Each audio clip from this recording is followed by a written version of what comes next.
right, strongman fascist who's struggling to get the things done, or the guy who, who's maybe going to drive America into a ditch intentionally in the name of austerity, and is basically campaigning to go in and take the bullet for years of American mismanagement. That is basically, unironically, is the Biden campaign. I will make incredibly unpopular choices. Everyone will hate me, and that will steady the ship of state, and nothing will fundamentally change. Right. Yeah. So if you're that, you're thinking this guy is going to soak up all this heat, and who knows what comes after. Like, I know that what comes after Trump will be much worse than Trump is the favorite byline on the left. However, it's not because dumb. It's because it has some roots in basic analysis of history. I would like to say that that seems very defeatist and implies that the left will have zero power or influence for the next 4 years, and that's why I don't like that kind of stuff. The left will have zero power influence in the next 4 years. Well, I'm talking I don't know, I'm not talking about just political influence or whatever. I'm talking about get in the streets and burn, it's the idea of if we need to have Trump win again so that we can do this electoral strategy in 12 years from now. I don't know. It's just kind of lame to me. I think at this point, both the Democrats and the Republicans actually benefit most when the other team is in power. And I think that there's an extent to which they're both frantically trying to lose and playing a game of hot potato, because at the end of the day, whichever team is in charge means the other team is getting a lot more money than they usually do. The other team is getting a lot more free publicity than they usually do. The other team gets to be the good guys for a change and gets to be held up as the better alternative for a change. And actually nobody wants to be in charge because it's not working. And because the only way to make it start working would be to fundamentally change the way things work. And none of them want to do that. They want to profit. I want to, before we dig a little deeper into what the left can do in the event of a Biden administration, I want to share this, and this is IMF, World Bank type stuff. The government of Spain was going through a financial crisis. They go and they're looking for money. They talk to Diamond Joe, goes in and talks to the president of Spain. The prime minister. And this is an excerpt from the New Republic's article. If you go to the New Republic and type in the Democrats screwed up, you'll get this article that just talks a little bit about Biden's meeting with the prime minister of Spain, whose name is Jose Luis Zapatero.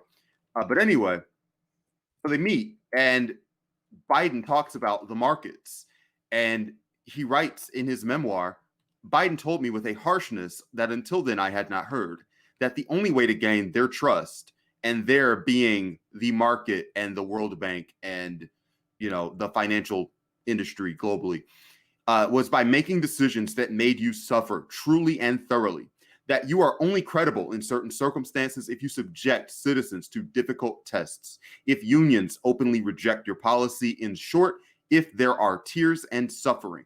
I was struck by his message for its frankness and its toughness, tears and suffering. And listen, when we talk about this, this is not something that is conspiratorial, because we have Joe Biden's entire career when it comes to fiscal matters. When Bernie was talking about Joe Biden wanting to cut Social Security, that wasn't because he was rubbing his hands together I'm going to make these old ladies eat cat food.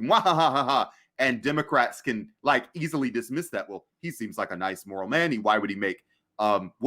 If your orthodoxy politically comes from right-wing economists who are listen, what we've got to do is have a balanced budget. If you're somebody who believes in that, well, you look at the numbers and you're well, we've got to slash Social Security to make it sustainable. And when that comes up, and I can't say exactly when it will, but the bottom's gonna fall out. Anybody who pays attention to the stock market knows that the Fed has just been using one trick after another to keep the ball afloat. In Joe Biden, you have a president who will say I'm going to level with you. I'm going to be honest. And here's what we need. And this is a politician who's been pro-austerity his entire career. So is Barack Obama. And saw that as the reasonable perspective on these things. And that's one of the reasons why Biden isn't making promises that involve a lot of government spending and is instead campaigning on I won't tweet. I won't be rude. Because this is what's coming down the pipe, y'all. So with that kind of in mind, like and Biden's aides are already signaling in that direction. What are we doing? How do you think Kamala plays into that? She doesn't play. She's a hood ornament. She doesn't play any role. They all got in a room and was like, who will be my hype man? Like that's the role of that was Biden's role under Obama. And I imagine that Biden sees a similar role for his vice president, which is I want somebody that's loyal and somebody that will spread the message and somebody that will like be my henchman. So is Biden bringing Kamala into the White House to challenge him on austerity politics? Of course not. No. Well, do you think, like, let's just hypothesize here, like, Joe Biden has an aneurysm in, like, 18 months from now? Like, do you think there's any effective differences whatsoever between what Joe Biden would do in 4 years versus what Kamala would do if taken the reins? Have never seen her as an executive, but I don't think she's going to have any influencing over the staffing of the White House. I don't imagine that if she like ascended to the presidency, that her first priority would be, I've got to get the resignations of the entire Biden cabinet and reappoint. Like that doesn't seem to be in her nature. So I don't expect, although like you never know anybody's private thoughts until like you think let me put it this way.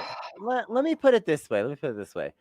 If Kamala Harris had become the nominee on her own like platform and by her own means, it might be a slightly like I don't want to really get into how much of because it might be a small difference and blah blah. Right. But there might be a little bit of a difference between a Kamala Harris and a Joe Biden presidency in that instance. But in this instance, like she's already going to be plugged into an existent political machine that got Joe Biden elected and that like surrounds him and stuff. And like those people are just going to be like, okay, you're in the chair now. Here's the next thing that we were going to have Joe do and just like hand it to her. And it's like, what is she going to do? Come on. Also, Senator Harris, her entire presidential campaign was marked by being ideologically rudderless. Like that was maybe absolutely. That was probably the defining feature of her presidential like run. Every week she changed a policy position, it was just very bizarre. Correct. Well, and I think that that's sort of a defining characteristic of her entire political identity at this point. She came from a Marxist father and somehow ended up being Joe Biden's running mate. And I think that the kinds of moral and ideological sacrifices you have to be willing to make to really rise in that way with that group of people, like there's no way you can do it while maintaining a personal sense of integrity. I don't believe it. I would imagine that like best case scenario, her thinking is so long as I can get in the door, then I can finally do some good. And I think she's going to be like really disappointed when she gets in the door of the White House and finds out that she doesn't actually have any power there and she gave all of it away to be there at all. I'm just wondering, like, the competency angle. I feel like Joe Biden is more entrenched, knows how the game is played more, and like I'm wondering if there would be any deceleration of that agenda if something were to happen to him, which I think is extremely likely given his mental state. I think it's extremely unlikely. We've already debated this, but I think his agenda will accelerate actually. Like whatever nefarious agenda is being pushed behind like the sagging corpse of Joe Biden will accelerate actually, because first there will be a period, most likely, not necessarily, but and this has happened a couple of times historically, cough cough, there will be a period most likely where like Joe Biden is like just like not at home at all, but is still like signing papers and like isn't appearing maybe or something like that. You know how that goes. Right. Maybe even they have him sign a few bills for a couple days after he croaks. I mean, like these people are that shady. I mean, Herman Cain's Twitter is still posting. Like you can literally just post through it. Herman Cain and the men, right? Posting like stuff that's like still like COVID-y and stuff too. It's like weird shit. Anyway, you can post through anything, y'all. You can post through anything. That's the proof. So Joe Biden will post through it even when his brain is a pancake and his body is, a dust. like he'll still be posting through it. And so here's the thing. Here's why I say it'll accelerate is because if Kamala Harris becomes president, we just talked about how unaccountable Joe Biden is. Like a Kamala Harris VP takeover is even more unaccountable. Yeah, I think that's true. Like, well, no and again, like I think at this point, point, account, and she'll just be like, we're in mourning as a nation. She'll like manipulate the shit out of us to like.